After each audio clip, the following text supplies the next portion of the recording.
there is a version of you that existed before the opinions started. Before your parents told you what to be. Before school taught you what to want. Before the world handed you a role and said, play it. That version of you had instincts.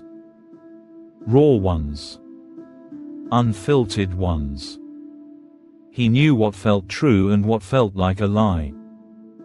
He hadn't learned to perform yet. And somewhere along the way, quietly, slowly, without a single dramatic moment, that man was replaced. Not by force. By repetition. By years of adjusting. Shrinking. Nodding. Fitting in. The question isn't who you are today. The question is, who were you before you started pretending? The Stoics believed that every man is born with a governing faculty, what they called the hegemonikon. The ruling part of the mind. Not the mind shaped by culture. Not the mind trained by fear.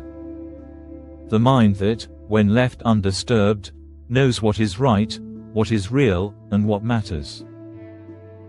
Marcus Aurelius wrote in his Meditations, "You have power over your mind, not outside events.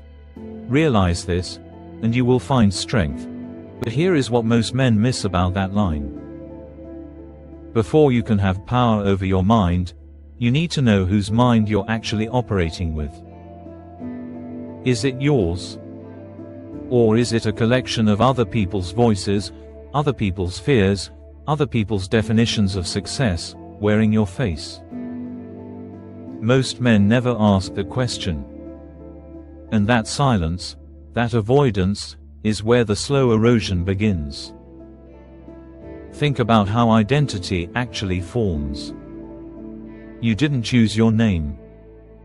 You didn't choose the country you were born in.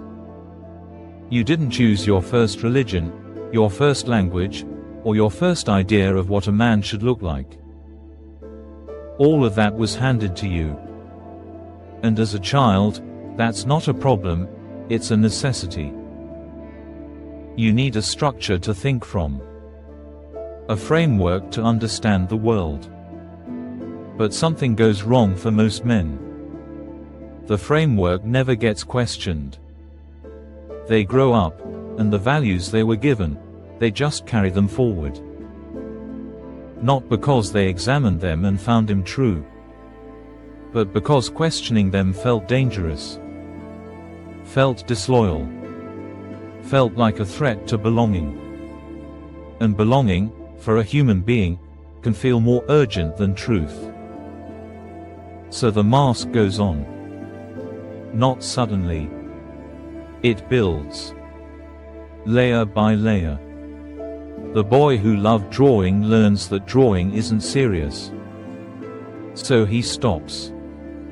The young man who wanted to travel learns that stability is what real men choose. So he stays. The adult who feels something is wrong with his life learns that gratitude means silence. So he numbs. Each time, a small surrender. Each time, the original man moves a little further away. Here is what nobody tells you about that original self. He doesn't disappear. He goes quiet. But he doesn't leave. He shows up in the things that make you inexplicably angry. In the work that drains you even though it makes sense on paper. In the relationships that feel like performances. In the Sunday nights that feel heavier than they should. He shows up when you watch someone else living a life that looks like your life, and you feel something between admiration and grief. That feeling. That's not envy. That's recognition. Epictetus, a man who was born a slave, who owned nothing, who controlled nothing external, wrote this: "Seek not the good in external things. Seek it in yourself." He understood something that free men often forget, that what you're searching for outside, the validation, The achievement, the right relationship, the right title, is often just a projection of something you already had and abandoned. The discomfort you feel is not a malfunction. It's a signal. Your original self is still there. Still transmitting. The question is whether you're willing to receive. So how do you find him again? Not through a retreat. Not through a dramatic life overhaul. Not by quitting your job tomorrow. The Stoics were not romantics. They were practitioners.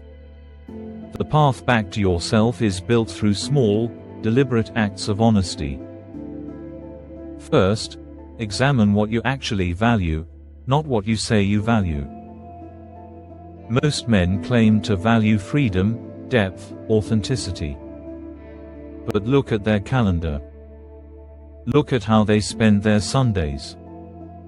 Look at what they say yes to, and what they never allow themselves to want. Values are not what you believe. Values are what you do when no one is watching. Marcus Aurelius didn't write the Meditations for an audience. He wrote them as a private examination, a daily confrontation with the gap between who he was and who he knew he could be. That's the practice. Second, notice where you perform. Not where you're confident. Where you perform confidence. Not where you're happy. Where you perform happiness. The performance is the mask. And the mask is the distance between you and yourself. You don't have to rip it off. But you need to see it. Name it. Acknowledge it. Because a man who knows he's wearing a mask has already begun to take it off. Third, ask the question you've been avoiding. If no one would judge me, if no failure were permanent, if I didn't need anyone's approval, what would I actually want? Not what sounds good. Not what's responsible. What is true? Sit with that question. Let it be uncomfortable. That discomfort is not weakness. That's the feeling of something real pressing against something false. The world will always try to tell you who to be. It was doing it before you were born. It will be doing it long after you're gone. That is not the problem to solve. The problem to solve is simpler, and harder, and yours alone. Who are you when the noise stops? Not the role. Not the title. Not the version of you that learned to survive other people's expectations. The man underneath all of that. The one who knew things before he learned to doubt himself. The Stoics didn't ask you to reject the world. They asked you to stop letting the world reject you, from the inside. You were someone before all of this. The work, the real work, is remembering who that was. And then having the discipline to become him again. Walk the path. Remain steady.